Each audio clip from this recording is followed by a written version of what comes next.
Welcome to A New Lens with Common Good Capital, where we talk with investors, registered investment advisors, fund managers, and philanthropists about their experiences within different impact investing themes, as well as explore the power of stewardship and capital. Today, I'm so excited. By the way, I'm Jeff Schaefer, CEO of Common Good Capital, and I'm here with Kendra VanderMeulen. I've had the pleasure of getting to know Kendra at conferences over the time. We've also done some work for NCF. So thank you so much for joining us today. Happy to be here. Thanks for having me. I'm going to give a little background of who you are, and then obviously you can fill in a bunch of details just so people know up front. You are the CEO of National Christian Foundation. The team at NCF mobilizes resources and inspires biblical generosity, serving thousands of families, advisors, and ministries nationwide. I'm sure you'll tell us more about that. And you've been at NCF in a couple different roles over the years, but you also have a long background in, would you say, mobile? Yeah, telecom in general, but a lot of it mobile. Thank you for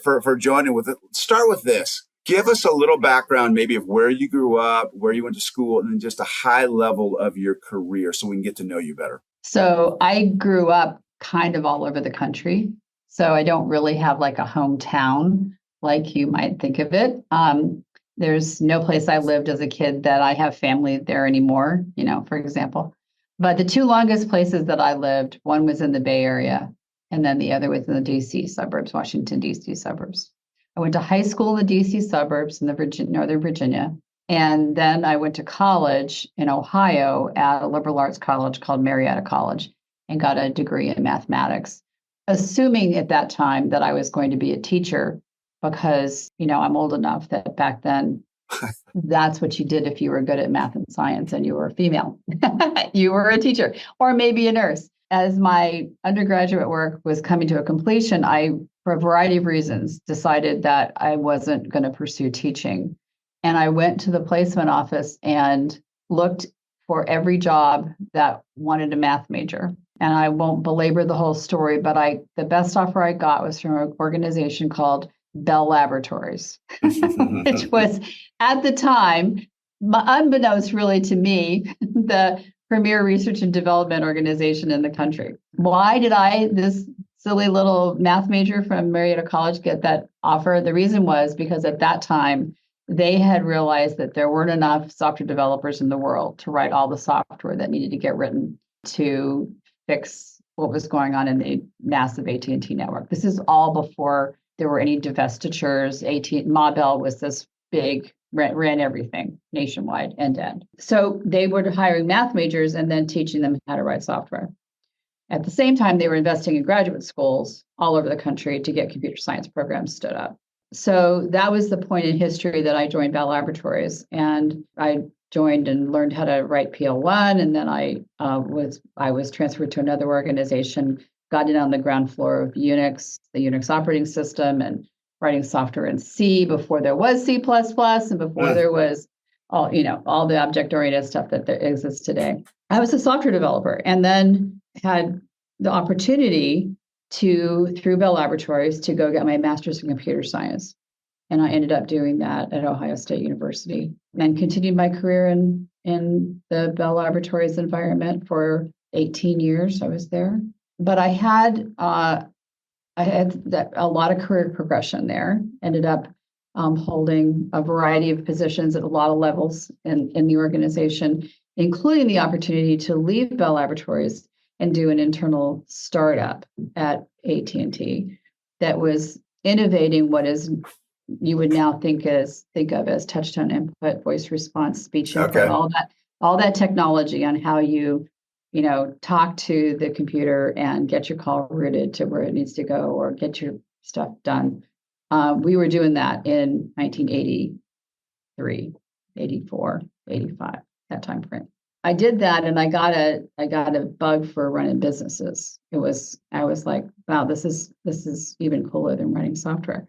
so I started thinking about what that might mean. Ultimately, left Bell Laboratories, did a stint for an organization in Cincinnati where I was leading the organization that was doing billing for all of the cellular carriers nationwide. Billing, I'll tell you, is a terrible job. But I fell in love with Macaw Cellular. And so my husband and I picked up stakes and moved to Seattle, Washington in 1994 to give me a chance to lead what was really the beginning of internet on wireless. So we were the crazy people that said, no more of this kind of synchronous, just talking on a phone, synchronous communication. We're going to put the internet over the wireless, and we're going to do all this fancy stuff. So we actually launched the first smartphone in 1996. So what would that have been called back then? It was called PocketNet. Huh. Okay. I don't remember it. Yeah, no, of course you didn't. You don't, because we couldn't get any traction with those devices at that time because they were clunkier, and in order to have enough battery life and all that kind of stuff to be able to support this graphical screen, even though the graphics screen was really tiny. Anyway, we did that for a while, and then Apple did the Apple iPhone, and the rest is history. I think that's kind of the story of both my education and my career. So I got to ask the question that's in my brain, and I'm assuming listeners who know what NCF is and probably who you are. So you go from a serious corporate world to a serious but completely different world in Christian philanthropy, or however you want to classify it. How did you make that change? Yeah, that's an interesting question. It's a God question. So it's very much of a personal faith journey story. But I will say that in 98, I was diagnosed with breast cancer. And I spent 98, 99 going through all the ugly treatments that are out there. At the end of that, I started really asking myself the question if this was what I wanted to do for the rest of my life, right? That's what happens when you have a moment like that. I still had kids in elementary school when all this was going on, right? So it was like, it was a rough road, but I was, approaching 50. We've been blessed through all of this work. My husband, by the way, also worked for AT&T. I met him at Bell Laboratories. We kind of grew up in the same environment. And then he started his own business when we moved to Seattle. Anyway, the Lord had blessed us with a lot of resources, and we had been asking the question, what are we supposed to do with all this stuff? All of that was converging. The question about what to do with all the stuff, and the question about what to do with the second half of my life. And I was kind of done. I was very done. And so I left AT&T, which had then become AT&T Wireless. McCaw Cellular was bought by AT&T, became AT&T Wireless. I left AT&T Wireless. I worked for another company for a little while, but basically I just left and made a pact with the Lord that I wasn't going to do anything unless and until he told me what that was, because I had come to the point of realizing that I had absolutely no idea how to do that, right? How to do that and had that be really a meaningful assignment from the Lord if I tried to find it for myself, Did you have peace during that time, or was it pretty hard to make that decision to jump off the career pathway? Jumping off the hamster wheel was very hard. I will never forget, I had a panic attack one day on my way someplace in the midst of when I was supposed to be on sabbatical. And I prayed a lot about that. And I realized that what that was all about was that I had deep in my heart made a decision to leave. And I was scared to death about what was going to happen. It took about 6 months, I would say, to kind of cleanse my body of all the adrenaline. Yep. I know I'm reliving 10 years ago as you're telling this, because I had the exact same experience. And 6 months of doing nothing, right? Yeah. Reading and spending quiet time with the Lord and taking walks and spending time with my kids and all that stuff. It was a fantastic time, but it was like very jarring. When I made this pact with the Lord, he let me walk out with him for 2 years. I really was like, okay, if you just want me to do the dabbling stuff. I was sitting on a couple boards and I was just dabbling and stuff, right? If you just want me to dabble for the rest of my life, it's kind of fun. I don't mind. But if you have something bigger for me, I'm open to that, but I'm going to need to hear that from you, right? About a year into that 2-year walk, I was meeting with a friend. He said he wanted to have coffee, and he said that there was this startup foundation in Seattle at that time called Seattle Christian Foundation that was looking for somebody to lead it. And it was really a startup. They didn't have any assets or any givers or anything. And he said they'd asked me, this friend of mine, if he would do it. And he said every time he prayed about it, he saw my face. So I was like, okay, Ed, just out of respect for our friendship, I will go talk to them. And I did a little bit of research, but I'll tell you what, at that time, our website was just horrible. To figure out what was really going on with this thing was impossible. And then I talked to the board of this local foundation, and, I don't think they really understood a whole lot better. I left that conversation like, well, I don't know what this has to do with me. But I interestingly had an incident when I left this other company that I called InfoSpace that I worked for about 2 years after wireless. I had left, and at just the time when the stock was peaking and I had a lot of options, and I was able to exit with a pretty hefty exit. I gave a bunch of it away, and it all happened in like November. And I didn't know about donor advised funds at all. And so I just spent December scrambling to figure out where to give all this money away before the end of the year. So I was primed to understand the value prop, at least at that level. Yep, I got it. Once I got it, once I figured out what a donor advised fund was, which it took a while, I understood the value prop. But I was like, okay, this is interesting, but I don't know what this has to do with me. And so they then asked me if I would go to a generous giving conference on their behalf, because there was a conference in Atlanta. This is now 2006. And they were thinking about bringing a conference to the Northwest in that fall. And this board wanted to know, how involved should we be in this? Is this a good idea or not? And I said, okay, but now I got nothing else to do. Send me to Atlanta to go to this interesting conference. Why not? Sure. So I go to this conference, and it changed my life. It just turned my whole worldview about the questions of stewardship upside down, and not just money, although big time money, but also influence and labor, all of it. It's just like, oh my gosh, this is what I needed to hear, right? So unfortunately, my husband wasn't with me. So I'm like, this is like an impossible thing to share with him really in any depth. But he and I went to the fall conference then together. That really knitted our hearts together to go on a much more significant journey of generosity. It also woke me up to what the foundation could potentially be. And it wasn't for me about donor advised funds. It was first and foremost for me about inspiring generosity and helping other people get the kind of freedom that I was starting to get around resources. Thank you for your openness and transparency. I wish we would talk more about some of these transitions in life, especially a big transition like you made. It's not all easy. It's not all roses. I had the exact same thing, and it was really hard. I didn't realize how much my identity was. And if you had asked me, I would have said my identity is not tied up in work. Yes, it was. It was totally. Yeah. I remember sitting in my chair talking to the Lord and asking the question, is my life ever going to mean anything again? And I'm like, how sick is this? Yep. But it was true. It was true. Yeah. Absolutely. Well, one of the things personally for me, and I don't know if this is for you, but I heard you say it, I too could feel the adrenaline literally leaving my body. And what I realized was I was addicted to work. It was my mistress.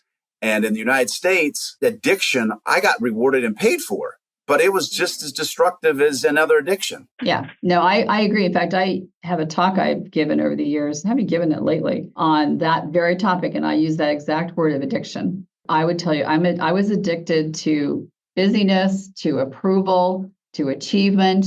It was all of it. You don't know you're addicted until you try to cut the cord. And then it's like, oh my gosh. It's like, yeah, it's crazy. So I'm going to fast forward here, and I'm going to ask a hard question, but I think so how would you describe who you are today in the context of where you're at in your life journey? Oh, yeah. That is such a difficult question. Such an interesting question. So I am a person who is extremely passionate about helping people find the freedom of biblical generosity. Very passionate about that. I loved the work that I did for 14 years, actually walking with givers. And, I don't get to do that now so much. I often wondered all those 14 years, whether the Lord had decided to just kind of throw away my 32 years of corporate experience. And when the opportunity arose in this very interesting way to serve as the CEO of National Christian Foundation, it all came back together again. I'm sitting in this sweet spot in my life, in some ways too late, because I'm no spring chicken, but sitting in this sweet spot in my life where my love for biblical generosity and for helping people on that journey is knitted together with my corporate experience. And I can bring both to bear at the same time, which is very cool. And I'm assuming that you could not have predicted this. Yeah. This is totally off topic, not off topic, but my brain goes here. So if you were to give a speech to whatever graduates and you talk about your career, do you have any sense of what you'd say? Because it's not like you said, oh my gosh, I want to be the CEO of National Christian Foundation. It was more the tapestry and weaving together of that. Well, that's exactly what I would say. I love the tapestry image. In fact, I have that poem with a little tapestry on my wall about, the dark threads are just as important as the gold threads, right, in a tapestry. So you hear a lot of talk about how you should have a plan. You should be, developing the right experiences to get to the next step, and stuff like that. I never had a plan. I never did, honestly. I always was just following. I was just taking where I was, doing the best job I could possibly do in that spot, and the next door would open. And I would have to decide whether to walk through it. Now, I will say I never said no to an open door. So I think there are legitimate reasons sometimes to say no to an open door. I did not. And so it was hard. It was really hard when I had young kids and both of us were working. And it was hard. The whole idea of, can you have it all and all that stuff? No, you can't. Or if you do, you try, you pay a heavy, heavy price. But anyway, I don't want to get off on that whole tangent, but the whole thing is just, I just let the Lord lead. I didn't know at the time that that's what I was doing. I just let him have, his way and did the best I possibly could do wherever I was. Well, given that it's graduation season, our daughter just graduated from Wheaton, and she's kind of at a spot where she's got some plans, but still trying to figure it out. I actually think there's some real comfort to say you don't have to have it all figured out. Take one step at a time. I walked through the first door and got into the ground floor of this software development technology trend. Who knew? Right. I wasn't doing it for that reason. I was doing it because there was a good job in front of me. That was it. Okay. So then the next question I want to ask you is, and you can answer this personally, you can answer from business perspective, however you want. How are you trying to change the world today? Yeah, we are trying to change the world. I'm going to answer this through an NCF lens, right? Sure. We are trying to change the world because we believe that when people are embrace all the ideas of biblical generosity, lives are changed. Lives are changed for the giver or the investor, as we'll talk about, right? Lives are changed for the person who's been entrusted with resources, and they get free enough to start to really do interesting things with them. That's life-changing. It's life-changing for the recipients and all the people that are benefiting from all that. And it's life-changing for us, honestly. And we get to work between those two places with all these amazing charities and amazing givers, right? So it's a life-changing experience. And I believe if more Christians would get free of all of the stuff that entangles us through coming to grips with God's ownership and God's provision the fact that everything we have is just an outright gift from God, that none of it belongs to us.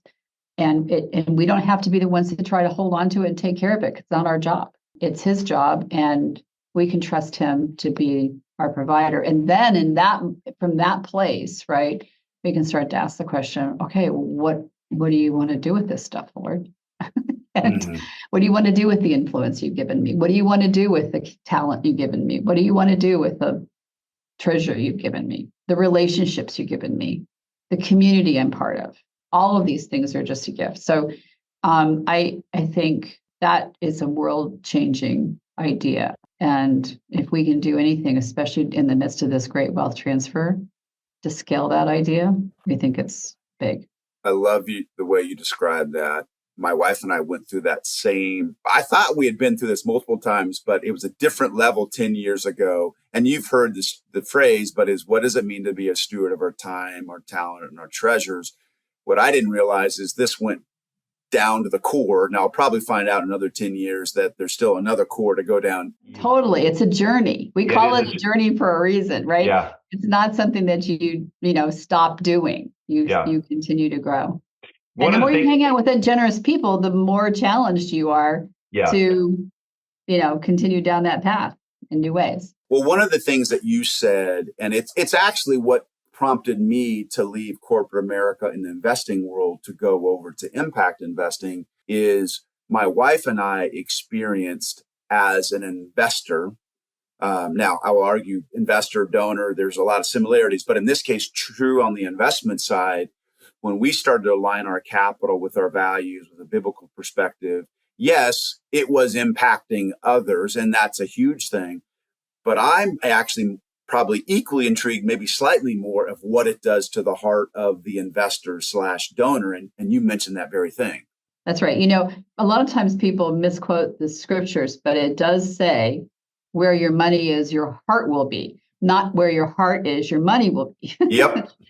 And I think it's so important to understand that when we start to let go or start to invest according to biblical principles, then our hearts follow. So I love it that you say that, because that's been that verse and saying the verse as it's written is really what's inspired us to say, if I can get people to invest in something, then I know their heart's going to be drawn towards it. And the same thing is true on the donor side. So it is amazing how these two are. In fact, that's a question I'd love to ask you is, when you think of generosity, do you think, and for a second, I'm just going to isolate the capital. How do you think about generosity as it relates to philanthropic, charity, tithe versus generosity on the investment side? Do you have any thoughts around that? I think it's just a spectrum. I think it runs from giving reactively. So I think the spectrum runs from giving reactively, which is where I think a lot of us start and sometimes get stuck, where, somebody asks us and we have it. And so we think we should give it. And so, and then the next step along that spectrum is to begin to give strategically, where it's like, okay, what are the things that God's actually prepared in advance for me to do? And then what organizations can I give to that do those things really well? And then the next step is to say, well, is giving, as in actually transferring the resources, the only way I can help, or are there other ways I can help by investing in enterprises that are actually doing good things that are consistent with my strategy? Because then I get an impact and I get money back, if you will, to then invest again or give again. It's a much more leveraged position. In fact, I wish there were more fantastic things to invest in. We're at the beginning stages, really, of this whole impact investing from biblical perspective, right?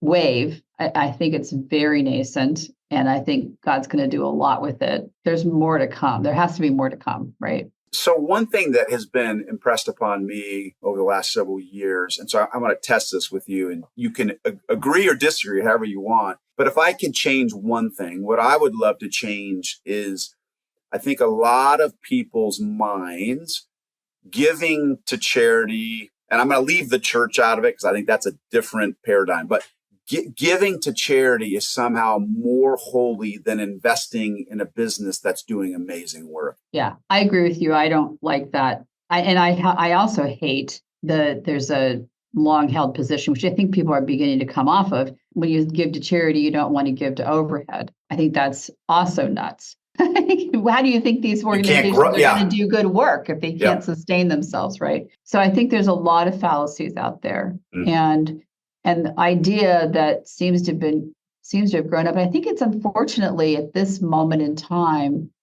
actually stronger in the millennial generation than in the previous generations, that somehow business is evil and bad and dirty. I don't know if we've really done a very good job of thinking about redemptive business. I know lots of people who are thinking about it. I love reading what they do and talking with those people, but it's not in the common ether. Yes, and I could go down a whole rabbit trail there, and I'm not going to, but I do think it's a really important discussion, because I believe that generosity is not only an attitude and something that we're called to do, but I actually think we're called to generosity to make a difference, i.e. see results. And so I don't want to get totally results driven, but I do think challenging that part of the equation is we do need to impact people's lives. And so we may need to think creatively of how we do that. Okay, so let me switch over, because we're talking about capital right now. And it's always helpful for me to understand what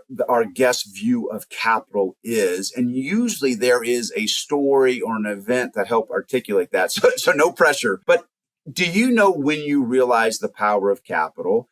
And what does the power of capital mean to you? I don't think there was exactly a big aha moment for me about that. I think it's like a lot of things that my understanding gradually grew. My view of capital is all tied up in God's ownership. The big transformational thing for me was what happened at Generous Giving in 2006 when Randy Alcorn stood up there and talked about God's ownership. And I was devastated. I was like, oh my God, I have been totally messing this up, totally thinking about this wrong. We had been all of our married life. Well, actually, we became Christians, and I was in my late 30s, and my husband was in his early 40s. So from that moment forward, we started hearing this message about tithing at church. And I'll tell you, our first reaction to the message about tithing was we went home and looked at our pay stubs and said, what would the church do with all that money? And we actually said that out loud. So I'm like, that's how dumb we were back then. We started taking baby steps towards really being tithers. And then over the years became serious tithers. And then after that became above and beyond tithers. But our entire focus, all we knew was to give to the church. Our church was very involved in missions and overseas missions, so there was lots to give to that was fun and passionate. I was passionate about, so that was all good. So we were giving, and then I left corporate America. I stopped making any money, and of course, when I started National Christian Foundation in Seattle, I wasn't making any money. I wasn't getting paid. There wasn't any money. So at that point, we turned to our financial advisors and said, we'd like to continue giving at the same rate, same dollar rate that we've been giving, regardless of what we're making. We don't want this to be a percentage game anymore. This is before we even knew about God's ownership. So they said, sure, the numbers work. You can feel free. That's great. Do that. So we thought we were pretty cool, right? So we're doing this. And then I hear this message about God's ownership, and I'm like, oh my gosh. That's the wrong question. We asked them the wrong question. After Bill and I both went to Generous Giving the second time, we said to ourselves, so what is a better question? And we went back and talked to our financial advisors again, and we said, look, we've had this kind of change of heart. It's not our stuff. Honestly, we aren't as interested in your whole Black-Scholes analysis of like how long this money is going to last. If we die with our last dollar, that's great. The issue for us is right now, what would happen, if we looked at this from the vantage point of how much more could we give and maybe set the Black-Scholes at 75% success instead of 100% success or 99% success. And they looked at us and said, oh, are you a little crazy or what? Anyway, they ran their magic numbers and came back and said, you could triple your giving. And so we did. That was the first time that we were able to make a 6-figure gift to an organization that wasn't our church. In fact, it was the first time we ever get a 6-figure gift to anybody. And we gave a gift to help build a women and children's shelter for Union Gospel Mission in Seattle. And what'd that do for you and your husband? It was freeing. It was freeing. It was, then being able to go and see what got built and going and seeing the women and children that are graduating from their programs there. And it was so encouraging. And so that freedom you felt, I'm just trying to get a sense, has it always felt from that point on as complete freedom, or do you go back and forth between, oh man? Definitely had moments, right? During the 2008 timeframe, for example, trying to get a foundation off the ground in Seattle, of all places, which had Christian in its middle name, and having no money and not, there were moments. There were moments when I was could feel my hands like closing a little bit and maybe not being quite so wide open. Mostly, it's been a pretty positive experience. It's just you have to keep pressing on it yourself. Pressing on. I love to hear your transparency and authenticity, because it's easy to act like once you make these steps, it's all hunky-dory, it's a piece of work, you haven't made mistakes. And so to hear somebody like yourself in the position who's around this all day long to admit some of this stuff is really helpful. So thank you. I have a question on stewardship, but you may have already answered it. Anything you would add to stewardship? I think I did answer it. I mean, I think it's about more than money. It's even about more than time, talent, and treasure, which, it's all, and we have to look at all of it. God's, our relationships, our influence, all of it. And our businesses, if we own them, and our communities and that we're part of, and all of it. So I just think stewardship it's just central to our walk, because it admits that we are not owners, that we are not in control, and that nothing that we have is to be hoarded for our benefit. It's to be shared. And if we can admit that every single day, then partway there. All right. So you can answer this last question personally, corporately, however you want. But if you could have a dream come true, and by the way, if you need 2 dreams because you don't want to leave your family out, you can do that. But if you could have a dream come true for your life, what would it be? Personally, I'm at the stage of life where I'm starting to think about end of life from time to time. I would love to keep my mind, and I love my mind to be healthy to the end. And I'd love to not be a burden on my kids. That's a dream. Yep. Only God can provide.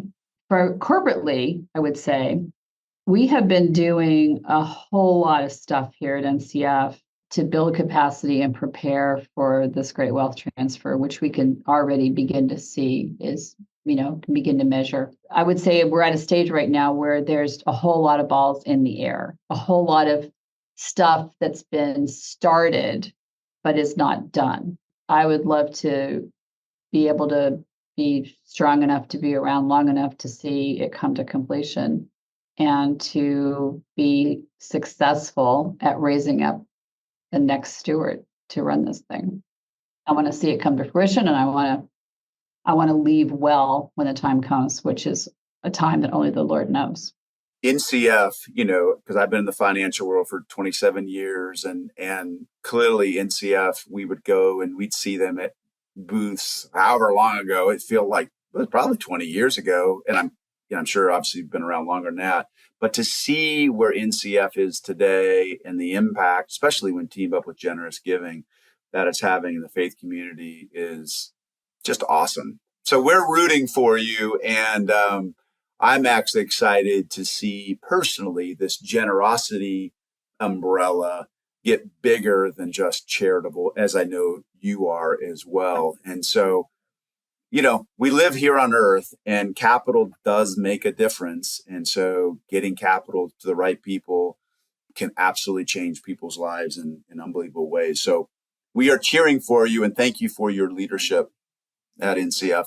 Anything you'd want to say in closing to our listeners? I just hope, I don't know, a lot of your listeners are wealth managers.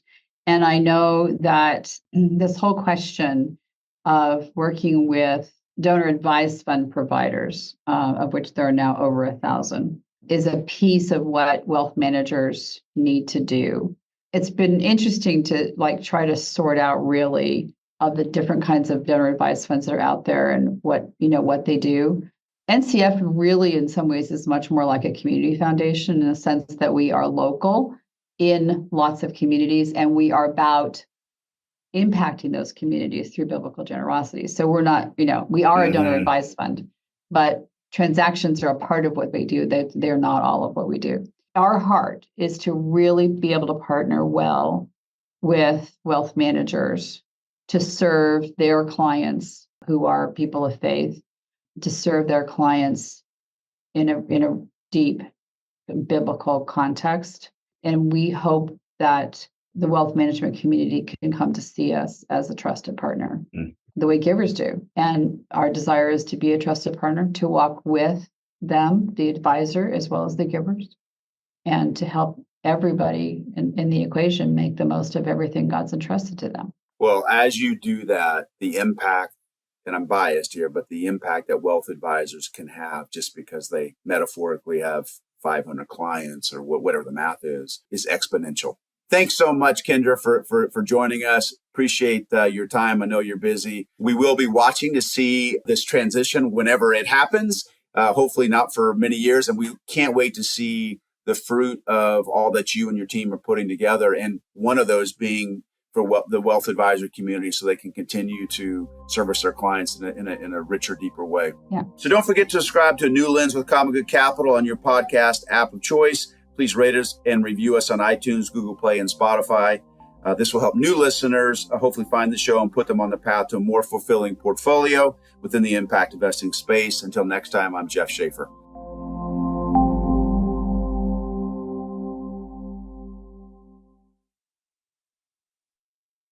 This podcast is a production of Common Good Capital and does not constitute an offer or a solicitation of an offer.